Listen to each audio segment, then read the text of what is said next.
I met Marcus through his sister, Susan, very proper way of meeting somebody. I was at university with his sister at London University, and he came to Cambridge University when I'd come back from London and was working with children and families as a social worker.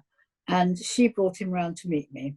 And the reason I really married him was because he was the one and only man who'd been able to beat me at table tennis. So I promised I would marry the man who beat me at table tennis. But it took me 5 years to decide to marry him. And that's because he was 3.5 years younger than I was.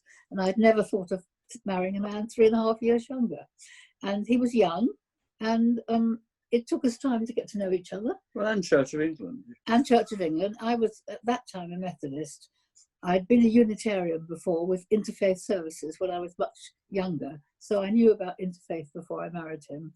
And so it took us 5 years. It took me 5 years. Marcus is very persistent. And he's not only persistent, he gets on with life.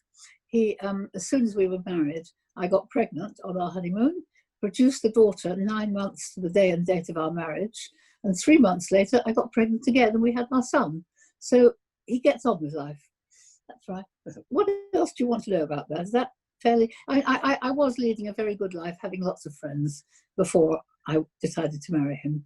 And he was very, very prepared to wait and very persistent. Is that right? Well, I think it's as a Church of England minister, how did I get involved in interfaith? I suppose it was in my teenage that I sort of knew I wanted to be a priest. My sort of first experience of really other faiths was during my national service, which was partly in Libya for about a year, and then in Cyprus, sort of something about the Greek Orthodox Church. And I managed to have a week's leave in Israel. I mean, Israel was only 9 years old then, and it's sort of full of excitement, but also so some introduction to the modern Jewish world, and also a chance to visit Jerusalem and, I mean, learn and recognize the Jewishness of Jesus. And I suppose the other thing is a lasting memory, that on Mount Zion, there was a chamber of the Holocaust. This is long before Yad Vashem was built. And really, I knew nothing about it because there'd been more as absolute silence. This is back 1958. I mean, I'd studied modern European history, but modern ended in 1914. And so at the time, there was more still silence about the event. So that was a real shock. And then at Cambridge, there was a Christian group which had a sort of annual meeting. And at one of them, it was about other religions and some well-known people. I mean, Kenneth Cragg was a leading scholar on Islam, and others spoke. And before that, we were encouraged to read books about it. So that really got me interested. And I then, after Cambridge, was given a World Council of Churches scholarship to go and study in India at Madras Christian College, which is in Chennai. And that was fascinating. The professor I was under was a Hindu, and some of the staff were. So I had a chance, you know, they gave me what to read and sort of learn about the different Hindu traditions, but also a chance to meet and talk to people. And I think there were probably 3 things which particularly sort of shaped my future life. But my professor was really very interested in Sri Ramakrishna, who in the early 19th century became a leader of the Ramakrishna movement. And he had had experiences, he said, of meetings with Jesus and Muhammad and so on, that really each religion is a path to the same place. So, and that was taken up by Vivekananda, who of course was a key figure of the 1893 Parliament of Religions. So that was one thing. Then secondly, at the time, the Christian view of other religions was rather dismissive, and I sort of felt slightly isolated on that. But I began to study Saiva Siddhanta, which is a South Indian religion, with the writings in Tamil.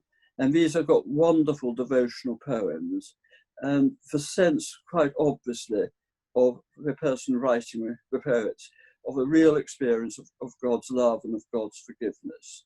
And it became already then, I think, clear to me that Christians couldn't claim a monopoly on God's love and God's mercy. And then the third experience, which was, I think, very decisive, we helped some of us as students at a leprosy clinic.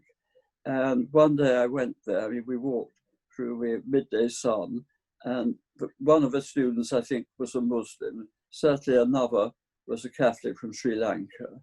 We got there, and the doctor was a Hindu wearing traditional dhoti and so on. And as we sort of knelt down and washed the feet of the children and others, it really came to me the feeling, surely people of all faiths could come together in service of a world to reduce for poverty and so on. But I realized that for us to begin to come together, to work together for peace, we'd actually got to come together. And this meant a sort of real task of trying to learn about other religions and appreciate them, and encouraging people to meet. So when I came back to this in 1964, 65, as a new curate, and it's really quite interesting how a little thing can change one's life. I mean, at that time, the Times newspaper, the whole front page was full of advertisements. And right at the bottom, there was a little personal column and a tiny advertisement for World Congress of Faith advertising its library with a lot of books about India and Hinduism and so on. And I'm really delighted at the thought of being able to carry on with my studies. Well, so when I applied, I then went to a meeting, and the lecturer was Geoffrey Parender, who was one of the pioneers. And then I studied under him for a master's degree. So that was the time. And of course, already quite a lot of criticism from members of the Church of England. And then a sort of further event, which I think again sort of confirmed my feelings, was I was invited to a meeting in Patiala in the Punjab to mark the 400th anniversary of the birth of Guru Nanak. And studying about Guru Nanak and his spiritual experience was again that same feeling of total love and sort of acceptance by God. Now, to go back to the World Congress of Faiths, this was founded by Sir Francis Younghusband. He was a great explorer in India, finding ways through the Himalaya Pass and so on. And at that time, there was this battle between well, one says between Russia and the Raj, British Empire, both trying to expand. And he led an exploration group to go to Tibet to try and reach a sort of understanding with the people of Tibet. There was a tragic battle on the way, but when he got there, he met with, I think, the then Dalai Lama and others, and they rearranged a peace agreement. And he says the next day he went up by himself on a mountain, and he had this overwhelming experience of the love of God, of the sort of bliss and peace. And he said, after that, I knew I could never be at enmity with any single person. And he saw it as his life mission to try to bring people of other faiths together. And so he came back to England, and eventually in 1936, founded the World Congress of Faiths with a meeting in London. I mean, at that stage, it was very much scholars who were interested in other faiths rather than church leaders. Indeed, the Archbishop thought the thing would be a disaster and opposed it. But then the previous Archbishop opposed the 1893 Parliament. So from that, I was always doing, at this stage, parochial work, but I continued to do work for a PhD and things. Very soon, I was asked to become secretary, or honorary secretary of the World Congress of Faiths. And what was I particularly enjoyed was arranging interfaith conferences, and that was very exciting. And Mary was very very much involved in We that. brought our babies. Yes. Then gradually I sort of took over editorship of the journal, and I became chairperson. Now I'm a joint president. And then sort of later on I got involved, was director of the time for Council of Christians and Jews, and more recently was one of the founders of the Faith, well, is now the Faith and Belief Forum. Well, my belief systems and my work have both been affected naturally by such a wonderful life. We've had a very fortunate life and met such wonderful people, as you say, all over the world, of different faiths, and some of none. And it's been a great privilege to meet so many people. And my personal faith, which I will start off with, I went to a Unitarian youth group where I say we had things to do with other faiths and lots. And so I had never thought that working with other faiths was a difficulty, except when I was 19, I had a great experience of Jesus Christ and became a Christian, and was for a few years, I think probably pretty unbearable. I started going to the Methodist Church in Cambridge, got my mother to come with me, and was very happy in that. But all the time I'd been involved with anthroposophy and something called the Christian Community.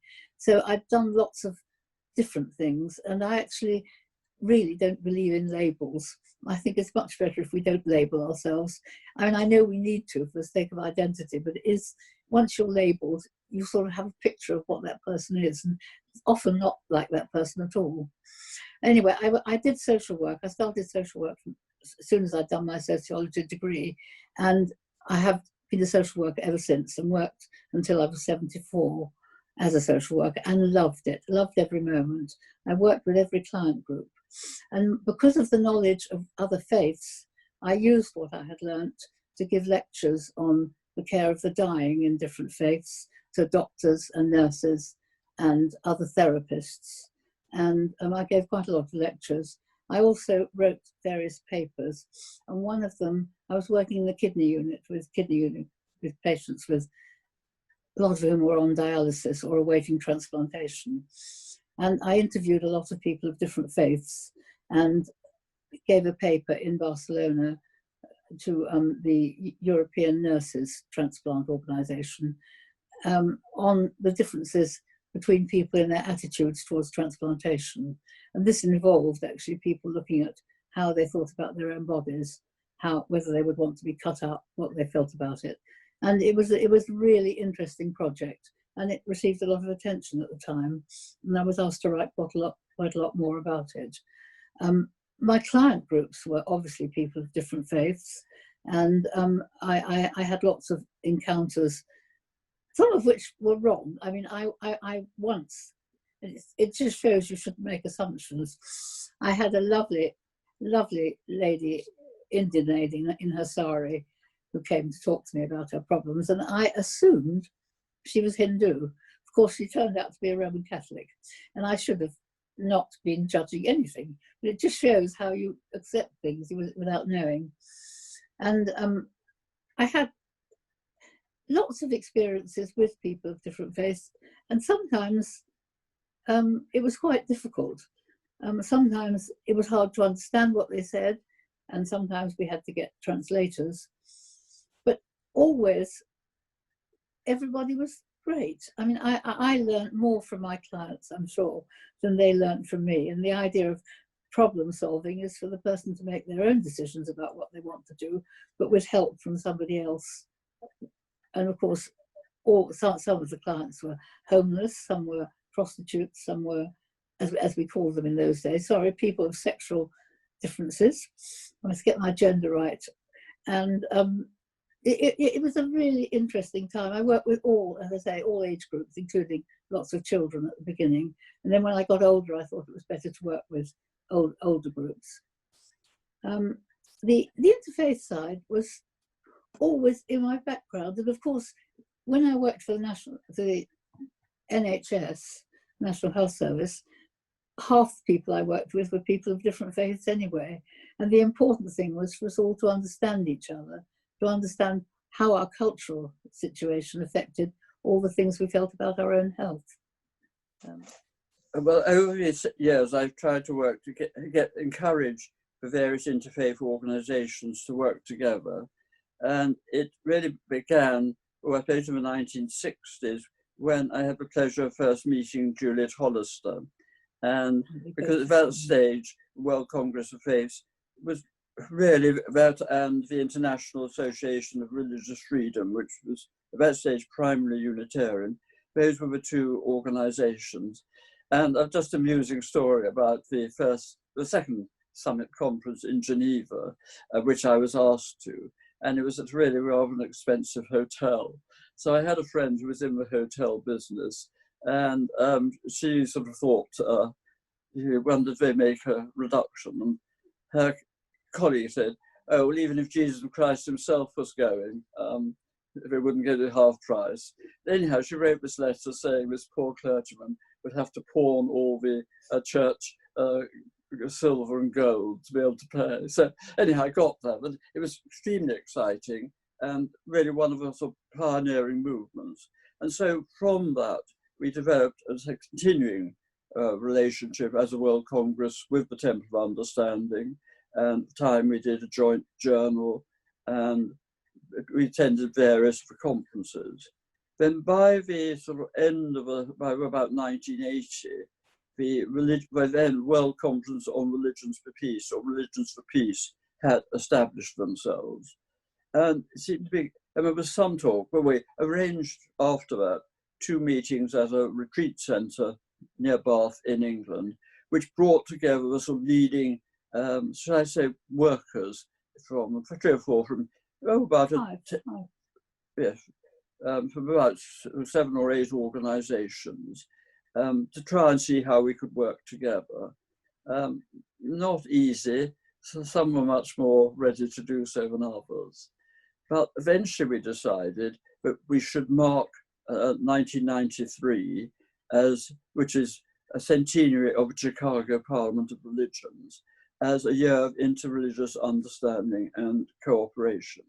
And I have to say, at that stage, Chicago 1993 Parliament was largely forgotten. So we worked together and had a big conference in Bangalore. And then at a later stage, Chicago decided to have its own Parliament of Religions, so we got involved in that. And really sort of from that period, up until I suppose about 2010, we built up a sort of a really friendly relationship with the various leading officers of the different organisations. I mean, it was quite informal, but that's one of the reasons I've sort of travelled quite a lot, because it seems to me that so much depends on personal contact. And I think it was a help to be seen at some of the other organisations, so that they had this sort of feeling of interchange. And I mean, there's been quite a lot of cooperation. Looking ahead, I think the need for some these key workers to spend some time together, partly obviously about possible programme, but just sharing their insights for problems and so on, because it's important for people to have some support group. I think I wonder also whether we need to be aware of what each particular organisation's main focus is and where they're concentrating to avoid the overlap. But I think the great thing which happened was, instead of just trying to set up an umbrella organisation, we realised the whole thing was a movement.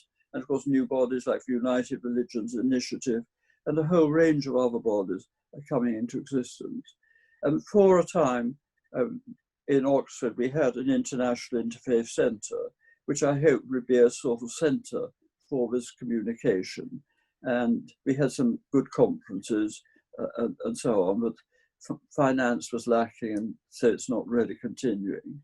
I think KICCD, the place in Vienna, that's doing quite a lot to coordinate, but I'm not really aware quite what is happening now. And I know how well we've always worked with the Temple, the initiatives there, and I think you know much better than I do the amount of cooperation at the United Nations. But I think so much depends on personal friendship and being able to speak or send emails rather than trying to do it through committees. And working together, environment. Working together, really, that's what it's all about, working together to eradicate poverty, look after the environment. And that's why we need to work together. Yes, because the issues are all interrelated and one can't necessarily deal with all at the same time. But the more we can have a sort of shared vision, and the more we can encourage what they call the sort of the followers or the committed members of different faiths to have this vision of coming together. And indeed, some of the leaders of faiths need to have, I think, a wider vision.